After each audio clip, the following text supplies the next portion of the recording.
Hello mga kaibigan! So, andito ako para mag-advise sa inyo kung paano kayo maka-move on sa ex nyo or what, or kung kaka-break lang tapos hindi nyo alam kung ano gagawin mo. I'm just here kasi alam nyo, self-experience din naman kung mga nangyayari ngayon. So, andito ako para mag-advise sa inyo at para malimutan nyo rin siya. Namang loko. George.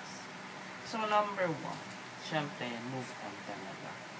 It's like that you're having your world, and then your world has a self-destruction, or has an expiration date. It's just like that. Diba? So, syempre, imagine mo, nagmahal ka, tapos parang mundo mo siya. Diba? Tapos, nag-break kayo, di parang nawala yung mundo. So, sobrang sakit talaga nun. You just have to move on. Okay? Number 2, iiyak mo yan. Iiyak mo yan. Alam mo bakit? Kasi, pag naiyak mo na yan, mag-feel mo na, ayan, ang gana ng pakiramdam mo. Kasi ganyan naman talaga eh, sa part of moving on. May iyak yan. May iyak na stage.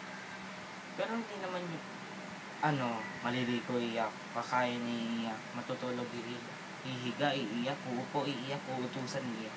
Hindi ganun. Huwag maging okay. Huwag. Just don't. So, yun. So, number 3, no bitterness alone.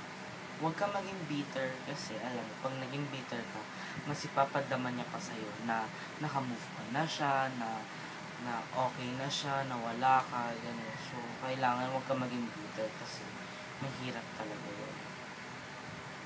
Number 4, set a goal. Set a goal na kailangan. Siguro parang sa racing niya, ikaw nag-race ka. Yung finish line, yun yung part na move on ka na. Pag nakaabot ka dun, edi ikaw ang nagwagi.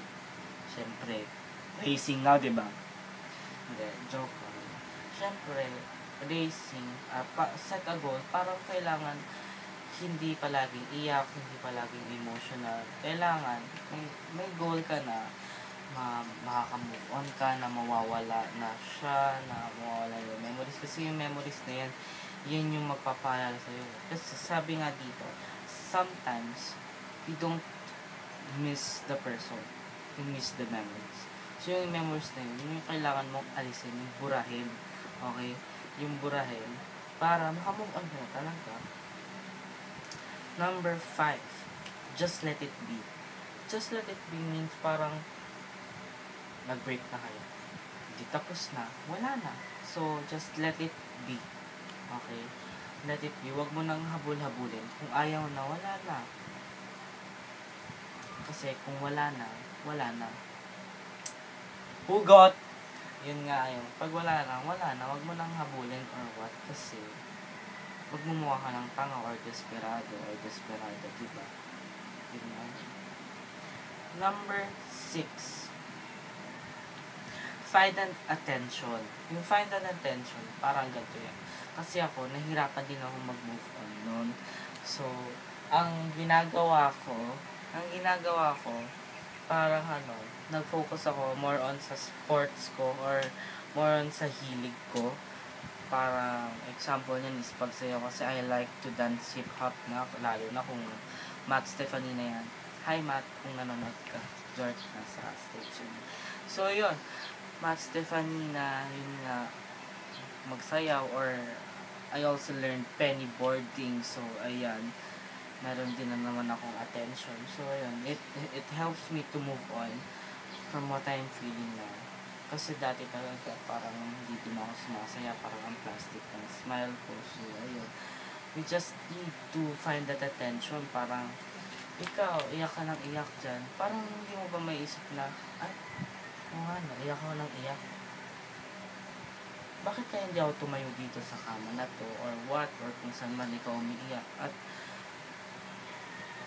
mag-move on ka kasi walang kwenta yung iniiyakan mo. Kasi alam mo, sabi nila, once you left out in their lives, you will know their true colors, diba? So, Yan, yung mga ex mo.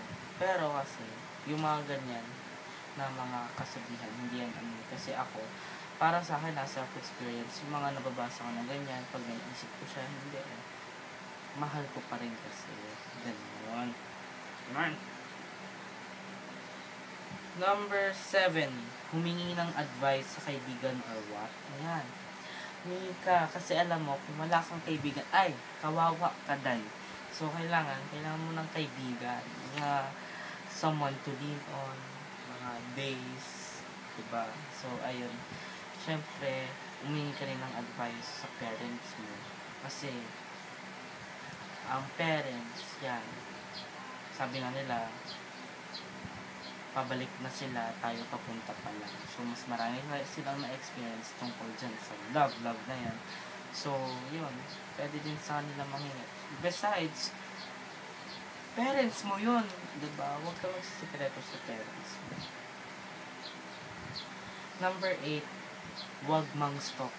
Huwag ka mag-stalk, no? Ang hirap yan, kasi alam mo ako, dati kasi ako, second month pa lang ako ng 3-month-old, pero, syempre, medyo nakakabago naman ako. Kasi alam mo, dati, kada gigising ako, I always check my Twitter account, not to tweet, or not to retweet, or favorite things, just to stalk her. Yun yung ginagawa ko. So, ayun, masyadong mahirap, kaya, huwag ka mag-stalk kasi pag nag-stalk ka, makikita mo yung happy moments ng dalawa.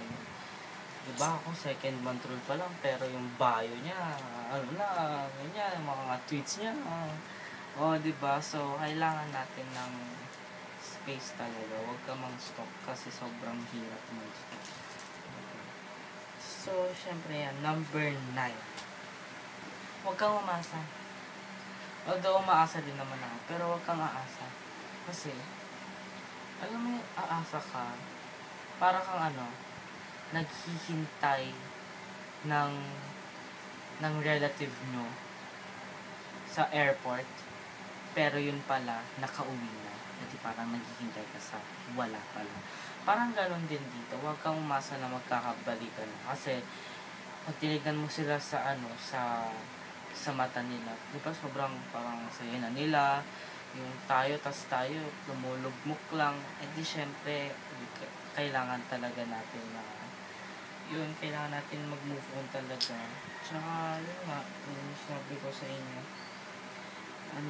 huwag umasa talaga, kasi pag umaasa ka, ang pangit, parang ang taas na ng tingin niya sa sarili niya kasi alam niya na may nagkakagusto pa rin sa kanya despite sa ginawa nila at lahat sa iyo. So yun, huwag umasa.